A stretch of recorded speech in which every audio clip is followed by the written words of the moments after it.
Ejercicio número 1 de convección, propagación por convección. Determina el flujo de energía desde la base de una caldera hacia el líquido. Y tenemos dos datos del líquido acá. Tenemos ciertos valores, no se menciona qué es lo que representan ni nada por el estilo, pero fíjense que por las unidades nosotros podemos decir que acá tenemos el coeficiente de convección o el coeficiente convectivo, también le dicen algunos. Coeficiente de convección, ¿verdad? Aquí tenemos Joule sobre metro cuadrado, Kelvin segundo. Y acá tenemos un valor de temperatura, entonces el valor de la temperatura del líquido va a ser 5 grados Celsius. Y su coeficiente de convección o coeficiente convectivo va a ser 80 Joule metro cuadrado Kelvin segundo. Muy bien, entonces esta es la temperatura presente en la misma, nos dicen genial. Sabiendo que la temperatura tiene una base, sabiendo que la caldera tiene una base, mejor dicho, D, y tenemos cierta característica de la base de la caldera, del recipiente, que es 0,2 metros cuadrados, que está a una temperatura constante de 140.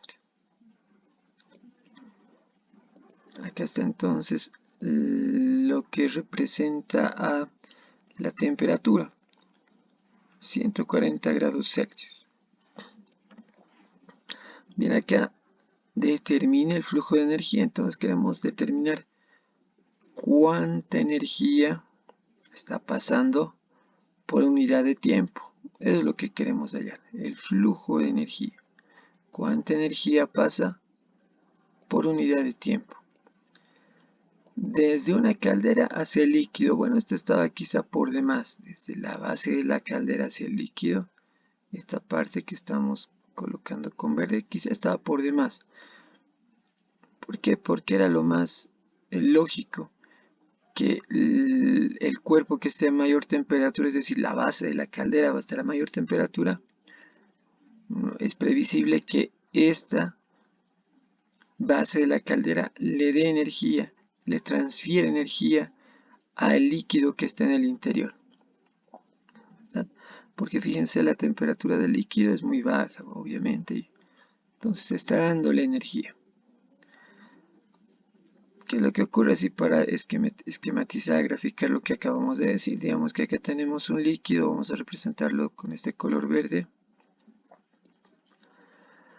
Acá tenemos la base de la caldera, digamos ahí, ¿verdad? Es lo que tenemos. ¿Y qué es lo que va a pasar? Nos mencionan que la caldera, la base de la caldera, está a una temperatura de 140, es decir, va a ser la temperatura mayor entre estas dos.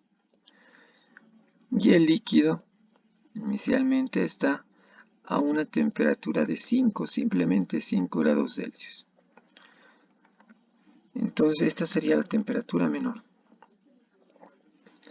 Quizá algunos se hacen problemas al decir a la temperatura de superficie menos la temperatura del líquido, o la temperatura del líquido menos la temperatura de la superficie y demás, pero no se hagan problemas. Siempre tomen la temperatura mayor menos la temperatura menor, y el flujo de energía va a ser desde el cuerpo a alta temperatura, en este caso sería desde la base de la caldera hacia el líquido. Bien, ese sería el flujo de energía. Ahora, ¿cómo se va a dar este flujo? ¿Cómo se va a dar esta propagación? Entonces, se va a dar mediante corrientes de convección. Es decir, que primero se va a calentar la masa que está acá abajo. Las partículas y moléculas que tenemos acá abajo se van a calentar. Y por ese cambio ligero en sus propiedades, va a elevar la temperatura, etcétera, etcétera. Van a empezar a subir.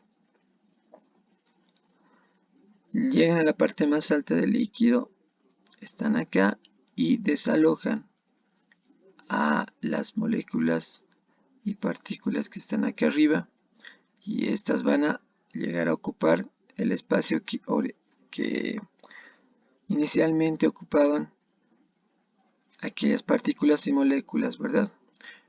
Entonces se calientan y empiezan a subir, y a medida que se suben se van enfriando poco a poco. ¿Qué pasa con estas otras? Están frías y a medida que bajan se van calentando cada vez más. Y entonces es un ciclo. Esas son las corrientes de convección. Muy bien, eso es lo que tenemos acá. Flujo de energía desde la base de la caldera hacia el líquido. Ahora lo que nos interesa del líquido, de este fluido, ya sea un gas, ya sea un líquido, es este coeficiente de convección, que ya lo tenemos acá. El coeficiente de convección nos interesa del líquido o del fluido en general. Además de su temperatura, obviamente, ahí está la temperatura menor. En cuanto al sólido, se lo conoce también como superficie, también le dice nada más. Nos interesa la temperatura mayor que está acá, además el área que está acá. Entonces, al tratarse de una caldera, la base de la caldera tendría esta área, ¿verdad? Sería ese color. A ver, para que no hagamos diferencia de colores, ahí estamos colocando con el mismo color. Esa sería el área de un círculo, entonces sería. Ese es el área que nos interesa. No se confundan, entonces siempre les va a interesar el área que esté junto al ambiente, junto al fluido que están estudiando ustedes. Por ejemplo, acá tenemos esta área de acá, ¿verdad? Estamos viéndolo en perspectiva, no muy claro, pero espero se entienda esa área. Esa es la que está adyacente a este líquido verde. Esa es la que les interesa. Aquella que le está transfiriendo energía. Esta parte de acá, esa parte que está algo más clara, que de verlo de arriba hacia abajo lo veríamos simplemente como un círculo. Ese es el área que nos interesa. Entonces ahí están los 4 factores que hay que tomar en cuenta, las 4 variables, en el estudio de propagación por convección. Muy bien, vamos a ver qué tenemos acá. Tenemos el coeficiente convectivo de convección, las temperaturas y el área. Y queremos simplemente el flujo de energía. Aquí está, ¿verdad? Área. Podemos hallar lo que es la variación de temperatura. A ver, vamos a sacarlo. Bueno, 140 menos 5, 135 a la vista, ¿verdad? Y en ejercicios anteriores, en la parte del calor, hemos comprobado que la variación de Kelvin es igual a la variación de Celsius. Entonces lo dejamos ahí. El 140 menos 5, 135 Celsius nos sale. Y esa diferencia, ese delta T va a ser igual en Kelvin también. No hay necesidad de estarle sumando y demás. Entonces se pueden dar datos y hacer la prueba, ¿verdad? Lo que estamos diciendo.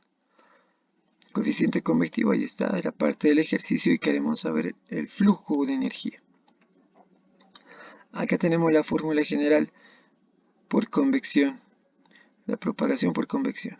Flujo de energía, coeficiente convectivo, el área de la superficie, le dicen algunos, o el área del sólido, aquel que puede ser la fuente, que es lo que ocurre generalmente, o que puede ser el receptor de esta energía también.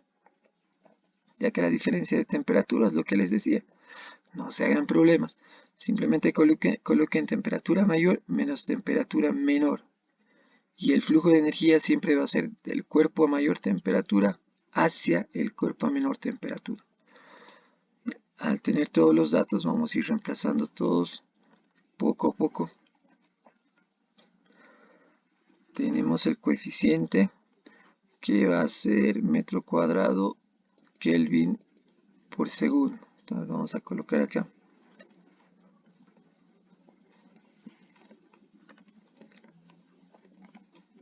Metro cuadrado Kelvin por segundo. Puede estar separado por un punto o tal vez no, simplemente así, ¿verdad? Se supone que está multiplicando. Y esto multiplica por el área, si no me equivoco era 2, no, 0,2. 0,2 teníamos por acá y le ponemos también las unidades, ya que es el primer ejercicio, hagámoslo con calma. Por convección, metro cuadrado. Y la temperatura. Entonces acá ustedes pueden hacer el cálculo directo. Cuidado si quieren hacer el cálculo directo acá de el flujo de energía. Siempre coloquen los paréntesis para que la calculadora no priorice operaciones. La calculadora siempre tiende a priorizar lo que es la multiplicación. Entonces colóquenle paréntesis. 135 sería la variación, ese cambio en la esa diferencia de temperatura. Siempre mayor, menos menor. Y ahí tenemos absolutamente todos los factores. Y aquí está a la vista que se van los metros cuadrados con los metros cuadrados. Y también se van los Kelvin con los Kelvin de acá. Nos queda Joule sobre segundo. Ahí está Joule sobre segundo. Colocamos en la calculadora 80 por 0,2 por 135 y nos sale un valor de 2160 joules sobre segundo. Ahí está el resultado final. O lo podemos expresar como 2160 watts. Algunos se colocan W y algunos se colocan watt también. Generalmente se le coloca simplemente W entre corchetes. Ese sería el resultado final.